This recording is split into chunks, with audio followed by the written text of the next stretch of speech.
Ce ne sera pas un flash blanc comme dans les films. Ce sera un bruit. Ce son strident que ton téléphone émet lors des tests de sécurité. Sauf que cette fois, il ne s'arrête pas. Le message est court. Menace imminente, cherchez un abri immédiatement. À cet instant précis, ton pire ennemi n'est pas le missile qui arrive à Mach 20, c'est ta sidération. Ton cerveau va essayer de te convaincre que c'est un bug, une erreur ou un exercice de plus. On appelle ça le biais de normalité. En 2026, si tu perds ces 10 premières minutes à rafraîchir Twitter pour comprendre ce qui se passe, tu es déjà une statistique. Écoute bien, le monde tel que tu le connais vient de s'arrêter. Maintenant, on va s'assurer que toi, tu restes debout.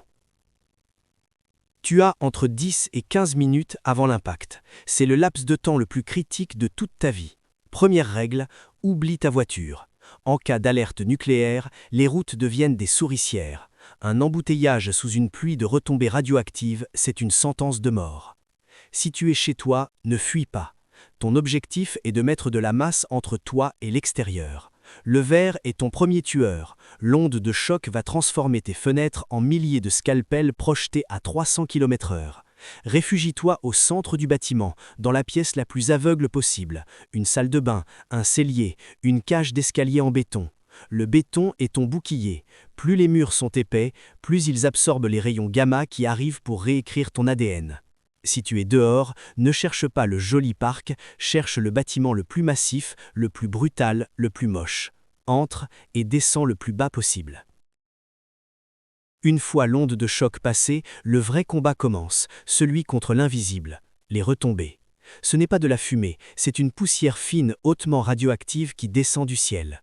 Voici ce que tu dois mémoriser, la règle du 7 et du 10.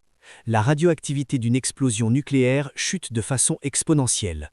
Pour chaque multiplication du temps par 7, l'intensité est divisée par 10. Après 7 heures, le danger est déjà 10 fois moins élevé. Après 49 heures, 2 jours, il est 100 fois moins élevé. Ton seul job pendant ces premières 24 heures, c'est de rester scellé. Calfeutre les aérations avec des chiffons humides. L'humidité piège les particules de poussière. Si tu as été exposé en rentrant, déshabille-toi immédiatement, mets tes vêtements dans un sac plastique et jette-la le plus loin possible. Lave-toi à l'eau froide, sans frotter fort pour ne pas faire pénétrer les isotopes sous ta peau. Et surtout, n'utilise jamais d'après-shampoing, ces polymères fixent les radiations dans tes cheveux. Vers la 6e heure, le blackout sera total. Les réseaux mobiles vont sauter, soit par saturation, soit par impulsion électromagnétique, EMI. C'est là que la panique psychologique frappe. Tu vas vouloir sortir pour chercher tes proches. Ne le fais pas.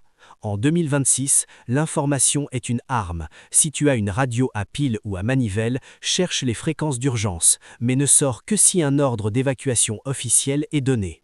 Rationne en eau dès la première minute. Ne bois pas au robinet si tu n'as pas rempli tes contenants avant l'impact. Les centrales de traitement d'eau peuvent être contaminées ou à l'arrêt.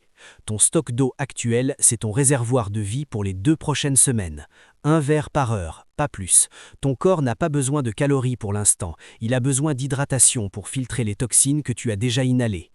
À la 24e heure, le monde que tu as connu au réveil n'existe plus. Le ciel aura peut-être une couleur étrange, le silence sera assourdissant. Mais si tu as suivi ce protocole, tu as fait ce que 90% des gens n'ont pas su faire. Tu as maîtrisé ton instinct de fuite pour écouter la physique. Les premières 24 heures ne demandent pas de courage héroïque, elles demandent de la discipline. Tu as survécu à la phase la plus létale de la Troisième Guerre mondiale. Le chemin sera long, mais tu es encore dans la partie.